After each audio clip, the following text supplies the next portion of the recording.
नमस्कार दोस्तों। आज मैं आपको सुनाने जा रही हूँ। बेटे के पिता ने दहेज की मांग की तो बेटी के पिता ने किया ऐसा काम कि सब देखते रह गए। शाम का समय था। विमला जी कुर्सी पर बैठी हाथ में एक फोटो लिए उलट पुलट के देख रही थी। राहुल का रिश्ता खुर्जा से आया था और ये फोटो उसी लड़की की थी। सब कुछ तो ठीक है, लेकिन लड़की थोड़ी सी मोटी है। तभी राहुल की बहन सीमा रूम से बाहर आती हुई बोली, आपको दिख रहा है कुछ? पहले अपना चश्मा तो लगा लीजिए। विमला जी की चश्मा लगाते हुए सीमा बोली, अब बताइए मेरे होने वाली भाभी कैसी है? अरे ये तो बहुत सुंदर है, विमला जी बोली। राघव जी मजाक करते हुए बोली, चलो 3 आंख से कम सुंदर तो लगी। इतना कहते ही सब लोग ठहाका मार के हंसने लगे। विमला जी नाराजगी जताते हुए बोली, उड़ा लीजिए, जितना मजाक उड़ाना है उड़ा लीजिए। अरे भाई अब तो मान भी लो कि तुम बूढ़ी हो गई हो। राघव जी बोली, मैं क्यों बूढ़ी होने लगी? बूढ़े तो आप हो गए। विमला जी ने कहा, कौन कहेगा मुझे बूढ़ा? मैं तो अभी भी एक और शादी कर सकता हूँ। राघव जी बोले, हाँ हाँ, बेटा को रहने दीजिए, पहले आप ही शादी करके लीजिए और ले आइए मेरी सौतन को। कहती हुई विमला जी गुस्से में अपने कमरे में चली गई। क्या पापा, आप भी ना कर दिया ना माँ को नाराज। जाइए अब आप ही मनाइए उन्हें, सीमा ने कहा। राघव जी मुस्कुराते हुए बोले, बेटी तुम्हारी माँ तो छुई मुई के पौधे की तरह है, पल भर में खुश हो जाती है और पल भर में नाराज। बेटे तो तुम्हारी माँ को मनाते मनाते इसमें महारत हासिल हो गई है। अब जब तक दिन में एक बार थोड़ी सी नोकझोंक ना हो जाए तो मन ही नहीं लगता है। कहते हुए विमला जी को मनाने चले। विमला जी मुंह फुलाए अपने कमरे में बैठी थी। राघव जी प्यार से विमला जी के हाथों को अपने हाथ में लेते हुए बोले, अरे भाग्यवान, मैं तो मजाक कर रहा था।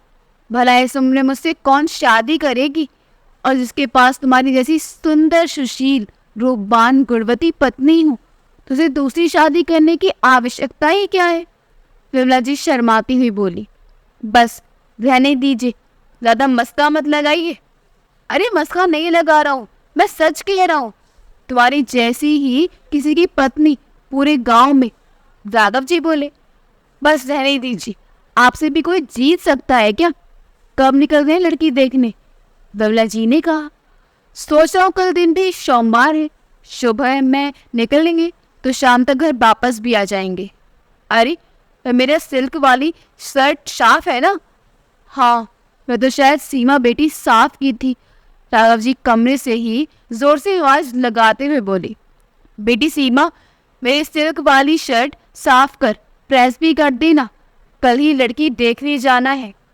साफ है पिताजी, बस प्रेस करना बाकी है, सीमा ने कहा। मैं थोड़ा गांव में 2-4 लोग को कल चलने के लिए बोलकर आता हूँ।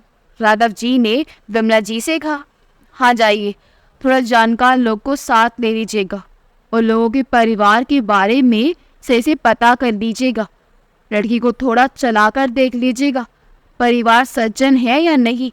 बगल के गांव में भी 2-4 लोगों से पूछ लीजिएगा, खुद ब खुद पता चल जाएगा। सीमा जी ने कहा, अरे हाँ भाई, सब पता कर लेंगे। कहीं ऐसा ना हो जाए जो भी राजन जी के साथ हो रहा है उसकी बहू अब अपनी त्रिया चत्र दिखाने लगी है। दिखाए भी क्यों ना, बड़े घर की बेटी जो ठहरी।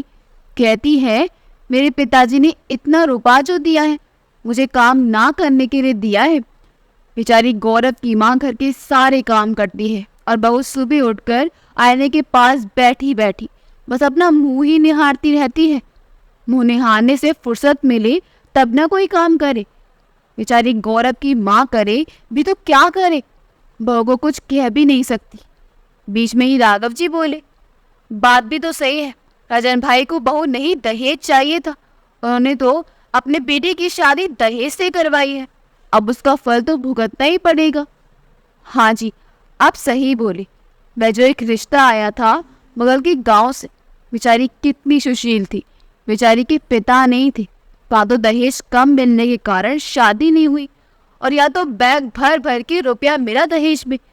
अब जब दहेज से ही शादी करवाई है तो बहू से काम की उम्मीद करना ही बेकार है। देखिए जी, हमें कोई दहेज नहीं चाहिए, हाँ, लेकिन बहू सुशील होनी चाहिए और परिवार भी सज्जन हो। सुने तो है कि राम सिंह जी का परिवार बहुत सज्जन है और बेटी भी ग्रेजुएशन कर रही है। अब तो जाने के बाद ही पूरी जानकारी मिलेगी।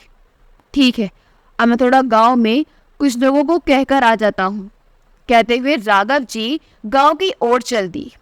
थोड़ी देर बाद राहुल भी घर आ गया।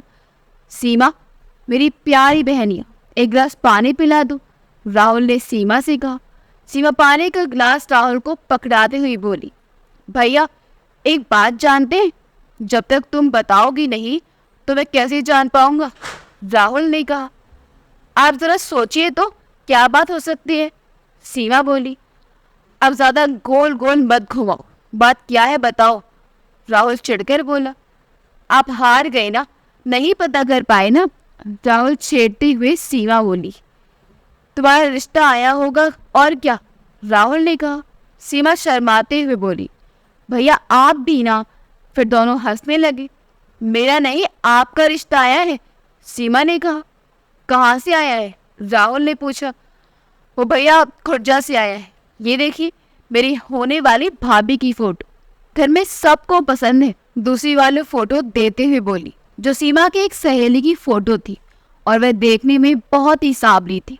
राहुल फोटो देखने के बाद सीमा से बनावटी गुस्से से बोला, कौन सी आँख से देखा है तो सबको पसंद आ गई?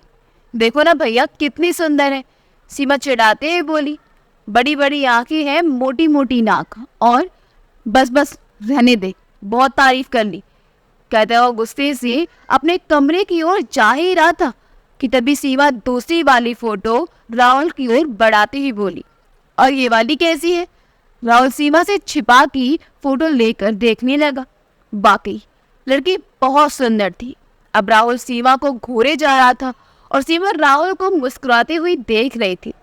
अब राहुल बनावटी गुस्से से सीमा को मारने दौड़ा। रुक बंदरिया, अब दिखाता हूँ तुम्हें। सीमा माँ के पास भागी। माँ, माँ बचाओ, मुझे भैया मार रहे हैं। अरे क्या हो गया, तुम लोग अभी भी बच्चों की तरह लड़ रहे हो? देखो ना माँ, भैया मुझे मार रहे हैं, सीमा ने अपनी माँ से कहा। जरूर तुमने कोई शरारत की होगी, विमला जी ने कहा। सीमा विमला जी के पीछे छुप जाती है और पीछे से राहुल को वो बनाकर चिढ़ाती है।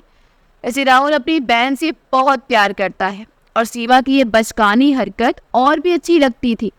राहुल हमेशा अपनी बहन को खुश देखना चाहता है।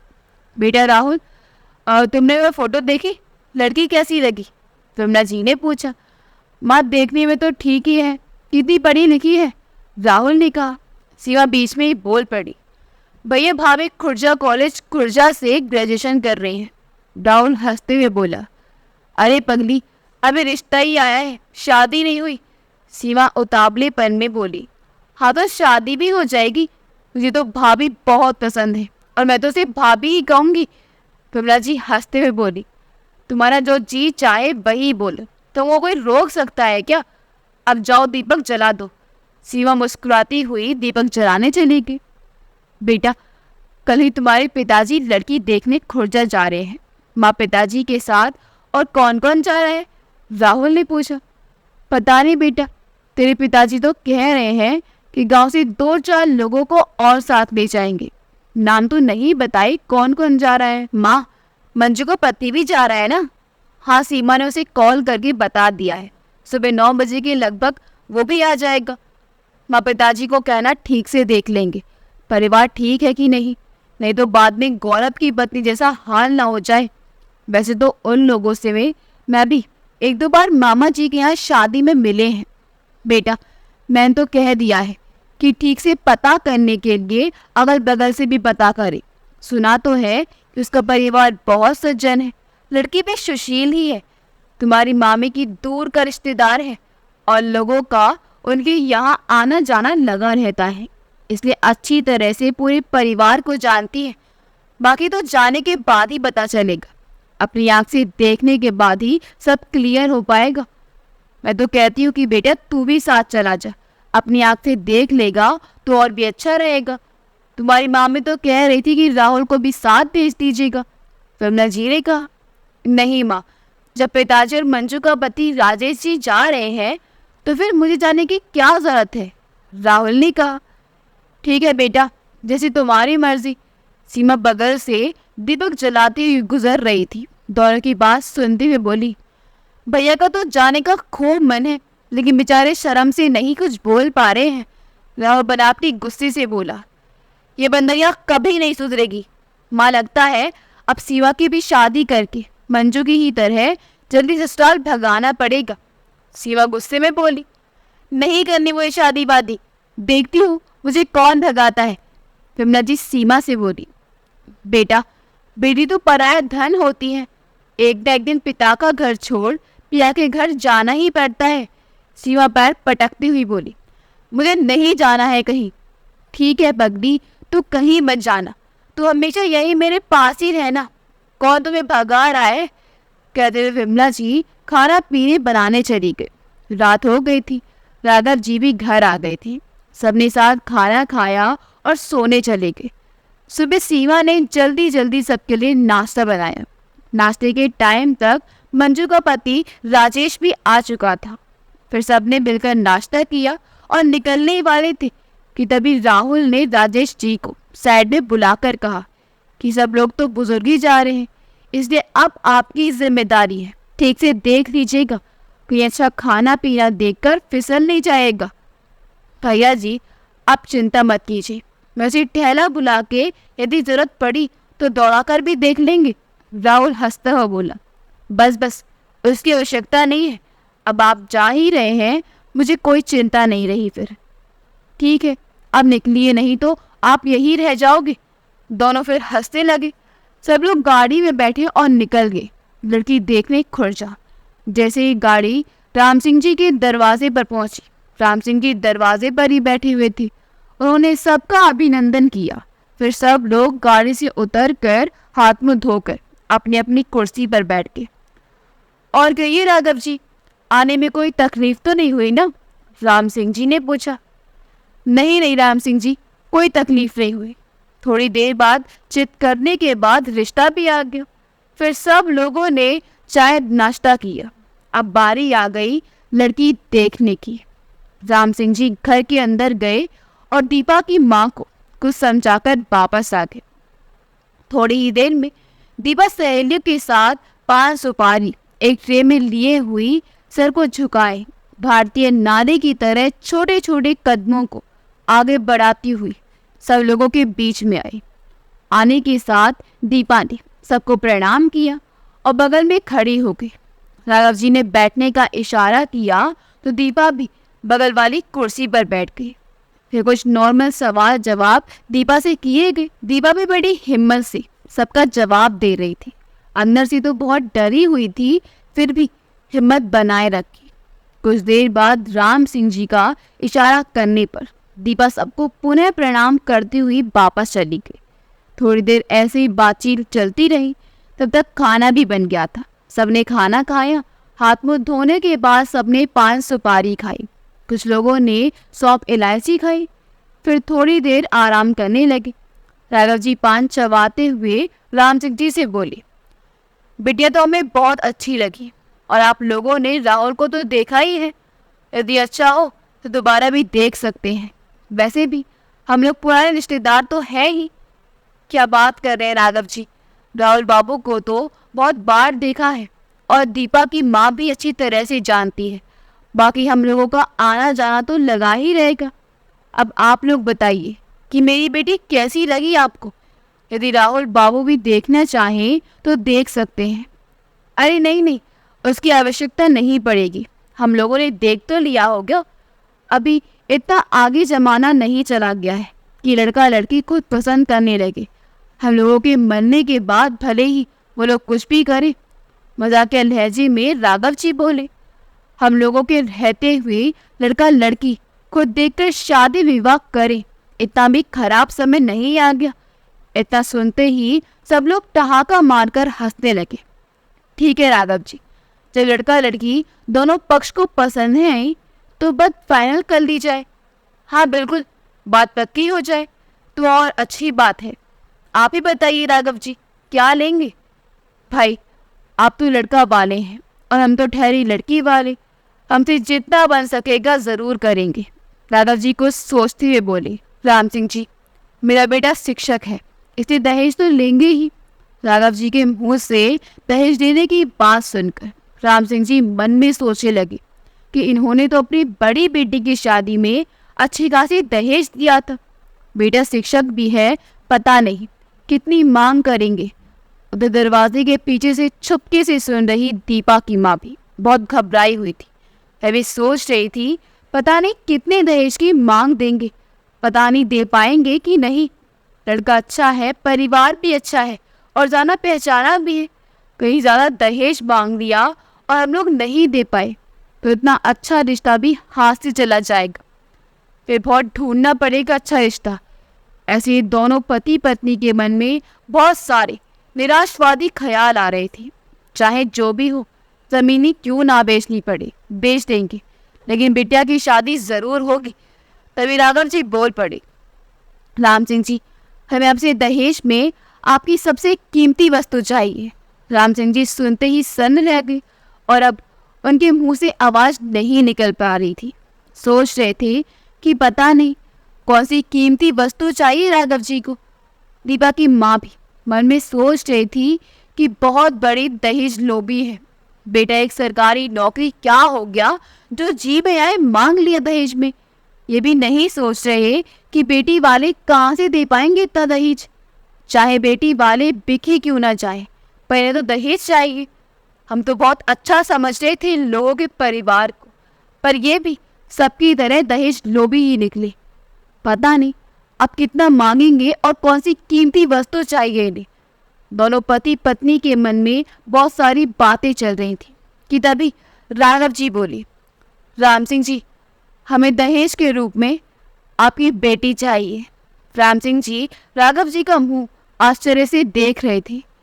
हाँ राम सिंह जी, हमें दहेज नहीं दुल्हन चाहिए। इतना सुनते ही राम सिंह जी की आंखें नम हो गई और उन्हें दोनों हाथ जोड़ते हुए कहा, राघव बाबू, आप मेहमान हैं। जितना आपके बारे में सुना था आप उससे कई गुना ज़्यादा अच्छे हैं। आप इंसान के रूप में फरिश्ता हैं, वरना आज के इस दहेज लोभी जमाने में आप जैसा इंसान ढूंढना बहुत मुश्किल है। अरे नहीं नहीं राम सिंह जी, ऐसी कोई बात नहीं है। मैं भी एक इंसान ही हूँ। मैं जानता हूँ बेटी के विवाह में कितनी परेशानी होती है और मेरा मानना है कि आजकल बेटा बेटी में कोई फ़र्क नहीं है। एक तो आप बेटी भी दे रहे हैं, ऊपर से दहेज। मैं इस दहेज लोभी समाज में कुछ नया बदलाव चाहता हूँ, इसलिए मुझे दहेज के रूप में दुल्हन चाहिए। अरे बहू तो साक्षात लक्ष्मी का रूप होती है। एक लक्ष्मी के लिए जी जा रहे तो दूसरी लक्ष्मी की क्या आवश्यकता है? राघव जी ने कहा, महान है राघव जी आप और आपकी महान सोच। सच सच नमन करता हूँ आपकी इस महान सोच को। और एक वादा मैं भी आपसे करता हूँ कि मैं जब भी अपने बेटे की शादी करूँगा तो बिना दहेज के ही करूँगा। बगल में बैठे राघव जी के दामाद राजेश जी सर झुकाए सबकी बात चुपचाप सुन रहे थे, क्योंकि उनके पिता ने भी दहेज में अच्छी खासी रकम दहेज में वसूल की थी और शादी के बाद तक भी कुछ ना कुछ लेते ही रहे थे।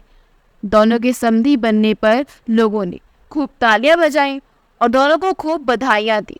राघव जी के उदार हृदय की सबने खूब प्रशंसा की। तब तक दीपक की माँ एक बर्तन में रंग लिए हुए आई और दीपक के पिता के हाथ में दे दिया। राघव जी, अब तो हम लोग समधी बनने वाले हैं, तो इस खुशी पर थोड़ा रंग लगाया जाए। हाँ हाँ, क्यों नहीं, बिल्कुल, इस खुशी पर तो रंग बनता ही है। फिर सबने एक दूसरे को रंग लगाया। दोनों समधी गले मिले। अब घर जाने का भी समय आ गया। राम सिंह जी, अब चलने की आज्ञा दीजिए, शाम भी होने को है।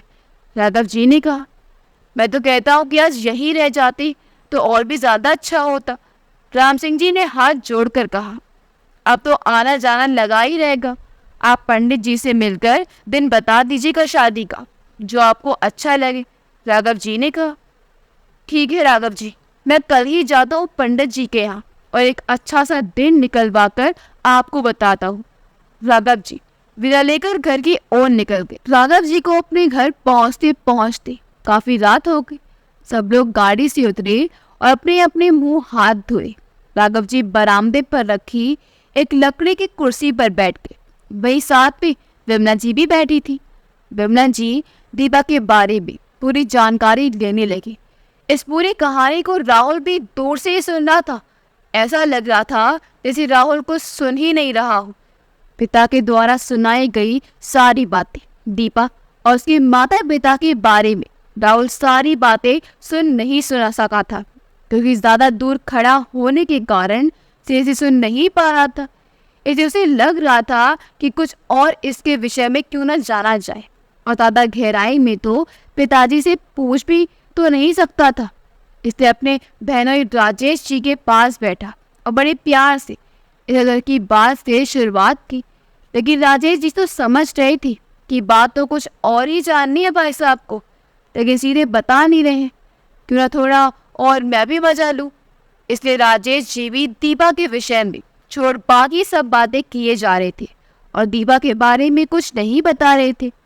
जब देख लिया राहुल कि ऐसी बात नहीं बनने वाली है, अब तो साफ साफ पूछना ही पड़ेगा, तो बात कहाँ से शुरू की जाए।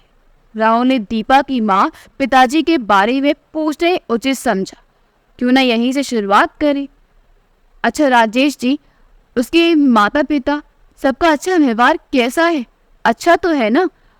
हाँ भैया जी, वापस सब लोग बहुत अच्छे व्यवहार के हैं। अच्छा मान सम्मान दिया हम सबको। लगता ही नहीं था कि किसी नई जगह आए हैं। वो लोग बहुत ही व्यवहारिक हैं। आखिर राहुल से और रहा नहीं गया, तो हारकर दीपा के बारे में पूछने ही पड़ा। अच्छा सब बढ़िया है? हकलाता हुआ। और दीपा कैसी है देखने में? अच्छी लगती है ना? गोरी है या साबरी? उससे बात की थी ना? बात करने में कैसी है? अपने परिवार में घुल मिल जाएगी ना? राजेश जी से एक साथ दीपा के बारे में राहुल द्वारा इतने सवाल पूछने के बाद उन्हें भी अपनी शादी का समय याद आ गया। जब उनकी शादी हुई थी तो वह भी ऐसे ही आतुर थे मंजू के विषय में जानने के लिए। भैया जी, दीपा जी देखने में तो बहुत ही सुंदर है। अपने इलाके में शायद ही इतनी सुंदर लड़की कोई हो। बाड़ी में बहुत ही मिठास है। बड़ी ही हंसमुख मिजाज की लड़की है।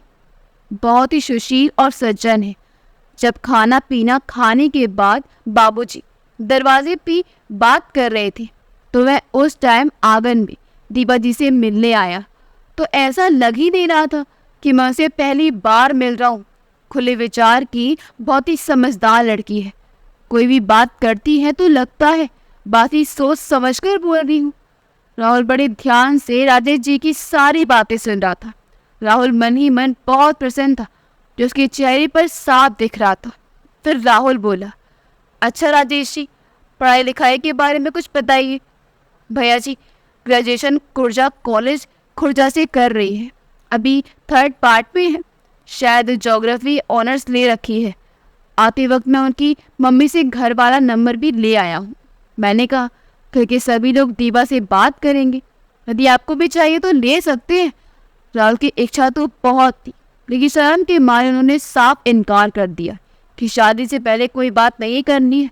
लेकिन मन में तो लड्डू फूट रहे थे कि नंबर तो आ ही गया है, घर वाले मोबाइल से तो मिल ही जाएगा। राहुल का भी बात करने का खूब मन कर रहा था। मन भी क्यों ना करे, दीपा की इतनी जो तारीफ सुननी थी। सब लोगों की बातचीत जारी थी। बीच में सीमा आकर बोली कि अब कुछ बात खाना खाते हुए भी कर लीजिएगा, नहीं तो खाना ठंडा हो जाएगा। सब लोग फिर आ गए खाना खाने और सो गए। सब लोग तो सो गए, लेकिन राहुल को तो मानो जैसे नींद ही उड़ गई हो। उन्हें राजेश के सो जाने के बाद उनके मोबाइल से दीपा के घर वाला नंबर अपने मोबाइल में ले लिया। करवटें बदलते हुए ना जान कब नींद आ गई कि सीधे सुबह 6 बजे नींद खुली। फिर फ्रेश होकर नाश्ता किया और तब तक स्कूल का टाइम भी हो गया था, तो स्कूल चला गया। सब कुछ ऐसे ही चल रहा था। एक दिन राहुल ने रात में सोचा, क्यों ना आज राजेश जी बनकर दीपा से बात की जाए। इससे किसी को कुछ पता भी नहीं चलेगा। यदि दीपा की माँ या पिताजी फोन उठाते भी हैं तो कह देंगे कि मैं राजेश बोल रहा हूँ। किसी को कुछ पता भी नहीं चलेगा। राहुल ऐसा ही किया। जब सब लोग खाना खाकर सो गए तब दीपा के घर वाले नंबर पर कॉल की। संयोग से दीपा की माँ ने फोन उठाया। राहुल बोला, हेलो, कौन? दीपा जी, उधर से आवाज़ आई। नहीं, मैं दीपा की माँ बोल रही हूँ। माँ जी प्रणाम, मैं राजेश बोल रहा हूँ। खुश रहिए, खुश रहिए। कैसे हैं? और घर में सब बढ़िया है ना? हाँ हाँ माँ जी, सब बढ़िया है। और वहाँ आप लोग कैसे हैं? यहाँ पर भी सब बढ़िया है। ऐसे ही दोनों के बीच कुछ बातचीत हुई। तब तक दीपा की माँ भी समझ चुकी थी कि फ़ोन पर राहुल है, क्योंकि जब राजेश देखने आया था तो उस समय उनसे काफ़ी बात हुई थी, इसलिए आसानी से आवाज़ पहचान ली। फिर भी अनजान बनती हुई राहुल से कहा, लीजिए दीपा से बात कीजिए।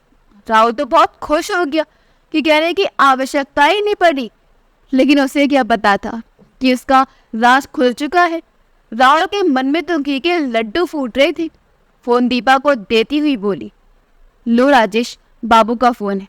दीपा ने अपनी माँ से फोन लिया और जैसे ही नंबर देखा तो पहचान गई, क्योंकि राजेश बाबू दीपा को पहले ही राहुल का नंबर दे चुके थे। इसलिए दीपा नंबर देखते ही पहचान गई। फिर भी अनजान बनती हुई बोली, प्रणाम राजेश बाबू। उधर से राहुल ने भी प्रणाम कहा। दोनों ने एक दूसरे का कुशल समाचार पूछा। तब तक दीपा की माँ सोने चली गई थी। तब राहुल ने दीपा से कहा, आप हमको पहचान गई या नहीं? दीपा भी मन में सोची कि क्यों ना उन्हीं से बुलवाया जाए कि वो राजेश नहीं बल्कि राहुल है। इसलिए अनजान बनती ही बोली, हाँ, आप राजेश बाबू बोल रहे हैं। तब राहुल मुस्कुराते हुए बोला, मैं राहुल बोल रहा हूँ। दीपा अपनी आवाज़ में अपनी घबराहट दिखती हुई बोली, हाँ, आप बोल रहे हैं जी? राहुल बोला, हाँ जी, मैं ही बोल रहा हूँ जी। अब पहचान लिया? कभी आपसे मिला नहीं हूँ ना, इसलिए नहीं पहचान पाई। कोई बात नहीं, अब तो पहचान लिया ना। लेकिन मेरे घर वाला नंबर आपके पास कैसे आया? दीपा ने पूछा। राहुल हंसते हुए बोला, जब राजेश जी यहाँ से घर गए थे उन्होंने मुझे बताया था कि नंबर उनके पास है। मुझे फ़ोन नंबर उनसे मांगना सही नहीं लगा, इसलिए जब रात में वो सो गई तो मैं छुपके से उनके मोबाइल से अपने मोबाइल में नंबर ट्रांसफ़र कर लिया। उन्हें पता भी नहीं चला। फिर दोनों हंसने लगे। दोनों के बीच बातों का सिलसिला जारी था। जब दीपा के घर में टंगी घड़ी की घंटी बजी तो दीपा ने पलट कर देखा तो समय सुबह के 3 बज रहे थे। तब दीपा ने राहुल को बताया कि 3 बज गए हैं। तब राहुल को भी ध्यान आया कि सुबह स्कूल भी तो जाना है, इसलिए अब सोना चाहिए। दोनों ने एक दूसरे को गुड नाइट बोला और सो गए। सुबह 9 बजे स्कूल जाना था और अभी 8 बजने को हैं। अब तक राहुल सो रहा था। देर रात तक जो जागा था। इस बात की जानकारी माँ को कहाँ से होगी? माँ सीमा को आवाज़ देती हुई बोली, बेटी देखो तो राहुल अभी तक क्यों नहीं जागा है? जी माँ, अभी देखती हूँ। सीमा ने राहुल के पास जाकर देखा तो राहुल सोया हुआ था। सीमा ने राहुल को जगाया, भैया उठो, आज स्कूल नहीं जाना है क्या? राहुल की नींद टूटी तो देखा सुबह के 8 बज चुके हैं। सीमा छेड़ती ही बोली, क्या भैया, राधर भाभी से बात कर रहे थे ना? राहुल हकलाते हुए बोला, नहीं तो मैं क्यों बात करूँगा, और मेरे पास तो उसका नंबर भी नहीं है। चलो हटो, अब मुझे जाने दो, लेट हो गया है, स्कूल भी जाना है। उसके बाद क्या था, दोनों के बीच हर रोज़ रात में बातचीत जारी रहने लगी। फिर एक रोज़ प्लान बनाया गया कि क्यों ना कॉलेज के पास वाली कैंटीन में मिला जाए। तो दोनों ने एक दिन तय किया कि उस रोज़ मिलना ही है। दीपा भी कॉलेज का बहाना बनाकर घर से निकल गई और राहुल अपने स्कूल से कुछ घर के काम का बहाना बनाकर जल्दी ही स्कूल से वापस निकल गया। दीपा खुर्जा कॉलेज से सटी कैंटीन के पास पड़ी एक बेंच पर बैठी राहुल का इंतजार में खोई थी। वहां राहुल भी बाइक से थोड़ी देर में पहुंच गया। बाइक की आवाज़ सुनकर जैसे ही नजरें उठाई तो सामने राहुल खड़ा था। जब दोनों की नजरें मिली तो हटने का नाम ही नहीं ले रही थी, मानो एक दूसरे को अपनी अपनी आंखों में ही समा लेंगे। दोनों तो मानो किसी तीसरी दुनिया की सैर करने लग गए हों। उस समय दीपा ही राहुल के लिए पूनम की चांद थी। तभी राहुल का फोन बजा, जिसकी आवाज़ से दोनों का मोह भंग हुआ। फिर दोनों ने एक दूसरे को हाय हेलो किया और वहीं कैंटीन में कुछ नाश्ता कोल्ड ड्रिंक किया और बगल के गार्डन में दोनों बैठकर बातचीत करने लगे। कुछ समय बाद जाने की बारी आई तो दीपा ने पूछा, फिर कब आइएगा? राहुल बोला, जब आप बुलाएंगे बद हाजिर हो जाएगा। दोनों हंसने लगे। फिर मिलने का वादा कर दोनों अपने अपने घर चले गए। दोनों के मन के लिए मिलन का पल बहुत ही सुखद था। विमला जी कुर्सी पर बैठी चाय की चुस्की लेते हुए बोली, खुर्जा वाले समधी जी ने अभी तक शादी के बारे में कुछ नहीं बताया है। अरे हाँ, सही कह रही हूँ, अभी तक तो फोन कर देना चाहिए था उन्हें। हाँ, वैसे भी लड़की वाले हैं, थोड़े परेशान तो होती ही हैं। हम लोग कुछ दिन और इंतजार करते हैं, तब फोन करेंगे इधर से ही। तभी घर में रखे मोबाइल में रिंग बजी। बेटी सीमा, देखो तो किसका फोन आया है। जी बाबूजी, देखती हूँ, कहते हुए सीमा ने फोन उठाया। उधर से फोन पर दीपा के पिताजी बोल रहे थे। पिताजी खुर्जा वालों का फोन है। सीमा फोन पिताजी को देते हुए बोली। राघव जी फोन लेकर बोली, नमस्कार समधी जी। नमस्कार नमस्कार कहिए, सब कुशल मंगल है ना? सब कुशल मंगल है समधी जी, अपनी सुनाइए। अपना भी सब ठीक है। मैं कह रहा था, पंडित जी ने 14 नवंबर का दिन बहुत ही अच्छा बताया है। गंगा दशहरा उसी रोज है, 2 महीने का समय भी है। तैयारी भी बढ़िया सी हो जाएगी। आपको अगर मंजूर है तो बताइए। ठीक है समधी जी, आपको जैसा अच्छा लगे। फिर दोनों ने एक दूसरे को नमस्कार करते हुए फोन रख दिया। देखते ही देखते वो शुभ घड़ी भी आ गई। शादी के मात्र 10 रोज बचे थे।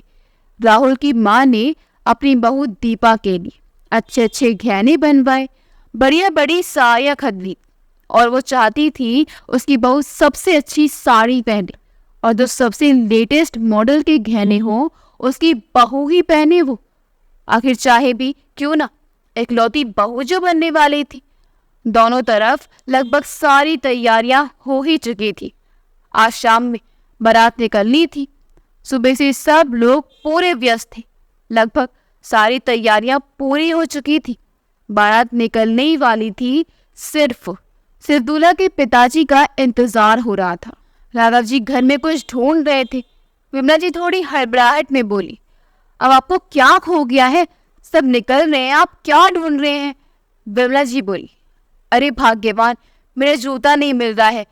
जूता तो पहने हुए हैं। अरे ये नहीं, नया वाला जो भी खरीदे थे वे कहीं नहीं मिल रहे हैं।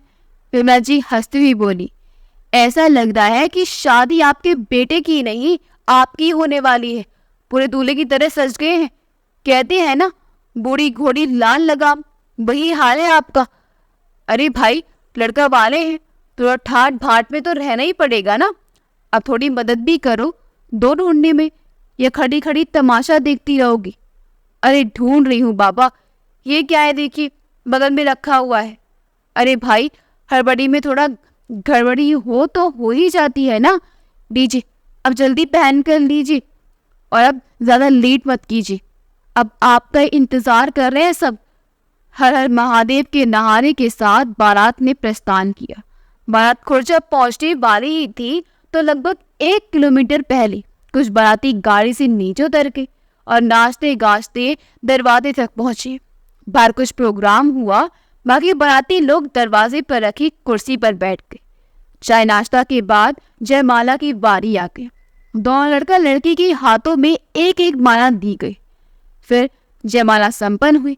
सब लोगों ने ताली बजाई, फूल बरसाए। फिर दूल्हा और कुछ बाराती आंगन में ले जाया गया जहाँ शादी होनी थी। आंगन में एक तरफ दूल्हा पक्ष तो दूसरी तरफ दुल्हन पक्ष बैठे। शादी विधि पूर्व शुरू की। सारी विधि पुराण करती करती समय 2 बजे का हो गया था। अब बारी थी सिंदूर दान की। दीपा की एक गांव की चाची ने राहुल के हाथ में सिंदूर की छोटी सी डिब्बी दी। राहुल ने डिब्बी ली और पंडित जी के कहने के बाद दीपा की मांग भर दी। मांग में सिंदूर पड़ते ही आंगन तालियों की गूंज से भर गया। सब लोग बहुत खुश थे। वही दीपा की माँ खुशी के साथ दुखी भी थी, ये सोचकर कि वो अब हमारी बेटी ही नहीं, अब किसी की बहू बन चुकी है। अब दीपा और राहुल दोनों पति पत्नी के पवित्र बंधन में बन चुके थे और इसी के साथ शादी भी पूर्ण रूप संपन्न हो गई थी। अगर आपको हमारी कहानी अच्छी लगी हो तो हमारी वीडियो को लाइक करें, शेयर करें और हमारे चैनल योगी बॉस को सब्सक्राइब कर दें। मिलते हैं अगली वीडियो में। आपका बहुत बहुत धन्यवाद।